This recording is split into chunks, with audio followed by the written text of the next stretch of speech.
여러분 안녕하십니까? 이 시간에는 양음법과 음양법의 차이점과 양음에 대해서 알아보겠습니다. 서로가 상반되지만 뗄래야 뗄 수 없는 양과 음의 관계는 우리 일상 속에서 많이 들어본 얘기입니다. 흔히 음양이라고 많이 알고 계시는데요. 우선 표현부터 양음으로 고쳐야 될 것 같습니다.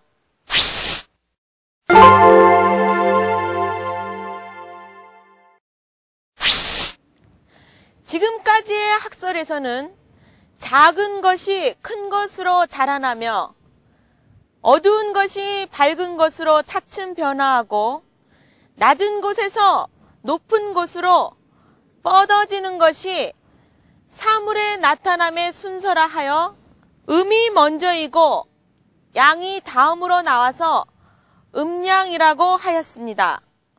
하지만 작은 것이 큰 것이 되고 어두운 것이 밝은 것이 되는 서로 대립되고 상대되는 모든 것들의 선과 후를 따지는 것은 마치 닭이 먼저냐 달걀이 먼저냐 하는 것을 따지는 것과 똑같은 것입니다.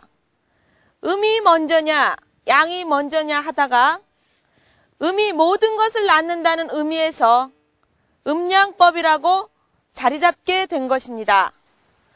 그러나 옛 성현님들도 완벽하지는 못하셨습니다.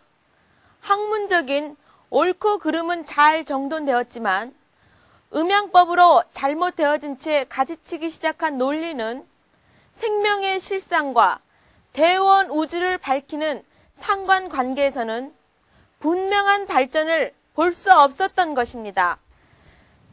사실상 서로 대립되는 모든 것에는 선과 후가 없는 것입니다.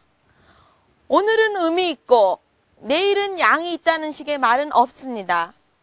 오늘은 몸체가 있고 내일은 그림자가 있다는 식으로 말할 수 있겠습니까?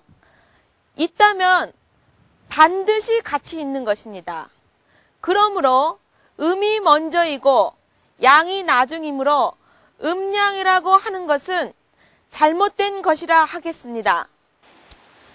비전역경의 행역에서는 인간의 편각된 두뇌에 의하지 않고 그저 당연하고 자연스러워 조금도 어그러짐이 없는 자연 법칙에 따라 일은 양이요 이는 음이므로 수리의 발달 법칙상 자연스럽게 일양이음이라 하여 양음으로 정정하고 있는 것입니다.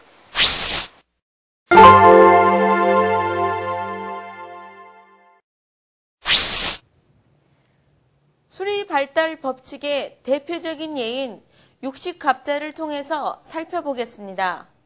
우선 육식갑자를 구성하는 천간과 지지의 수리의 순서를 보겠습니다. 천간을 풀어보면 갑, 을, 병정, 무, 기, 경신, 임계 해서 갑으로 시작해서 개로 끝나는데 수리로 보면 갑은 1이고 을은 2이고 병은 3 이런 식으로 개가 10이 됩니다. 다음은 지지입니다. 지지는 자축, 인묘, 진, 사, 오, 미, 신, 유, 수, 래 이면서 자에서 해로 끝납니다. 자는 양이요 축은 음이고 이는 양이요 묘는 음입니다. 이런 식으로 양음, 양음, 양음, 양음으로 구성되어 있으며 수리로는 자는 양의 수 1이고 축은 음의 수 2로 표현합니다. 이는 3이고 묘는 4. 그래서 돼지의 12의 수리가 마지막 수리로 1에서 12로 끝나게 됩니다. 그런데 여기서도 알 수 있는 것은 양은 1, 3, 5, 7, 9로 표시되고 음은 2, 4, 6, 8, 10으로 오기 때문에 1 다음에 2가 오는 것이고 2 다음에 3이 오게 되는 것이니까 육식갑자에 의한 기운의 순서는 바로 양, 음의 순서로 이어진다는 것입니다. 그렇다면 음양법을 보겠습니다. 음양법은 양이니까 음이 제일 처음에 와야 되겠죠. 음의 제일 처음에 숫자는 2이니까 2부터 오게 되면 처음에 을이 나와야 됩니다. 그 다음에 양이 나와야 되니까 병이 나와야 되겠죠. 순서적으로 하면. 그런데 을갑, 정병, 기무 이런 식으로 음양법은 거꾸로 간다는 얘기입니다. 이럴 경우에 처음부터 논리를 체계적으로 세울 수가 없게 되고 혼란스럽게 되면서 자연스럽지 못하게 됨으로써 억지로 계속해서 논리를 깨워 맞추게 된다는 것입니다. 이러한 육식갑자의 생성 원리에 비추어 보아도 역시 음양이 아닌 양음이라 하는 것이 이치에 맞다 하겠습니다.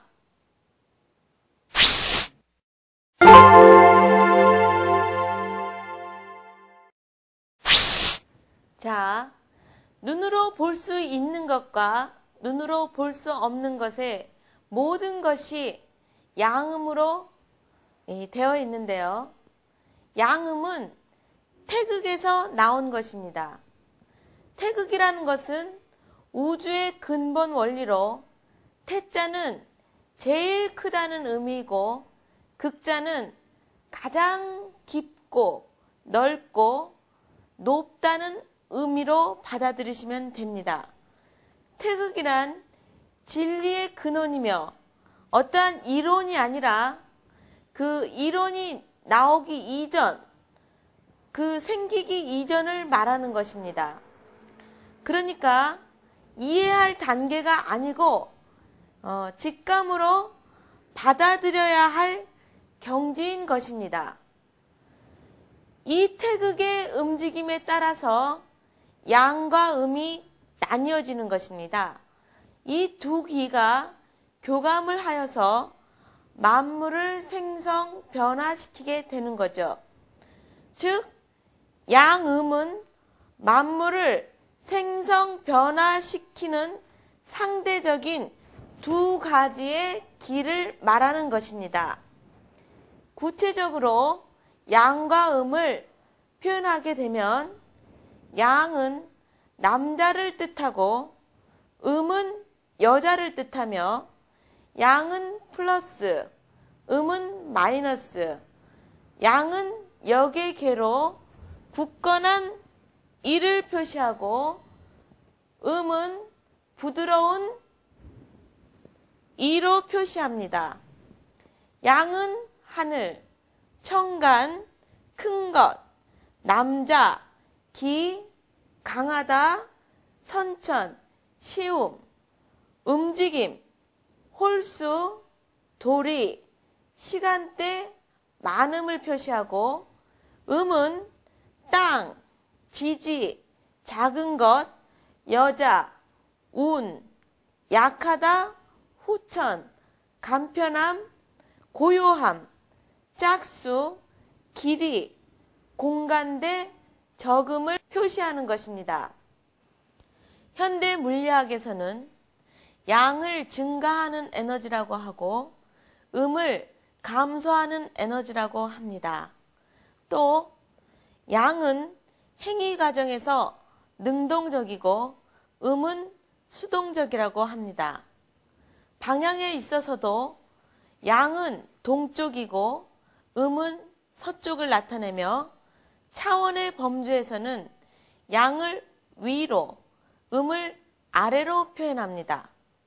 이같이 상반되는 양면성의 양과 음은 모든 사물 속에서 표출됩니다. 즉, 그것은 우주를 지닌 소우주라고 말할 수 있는 것입니다.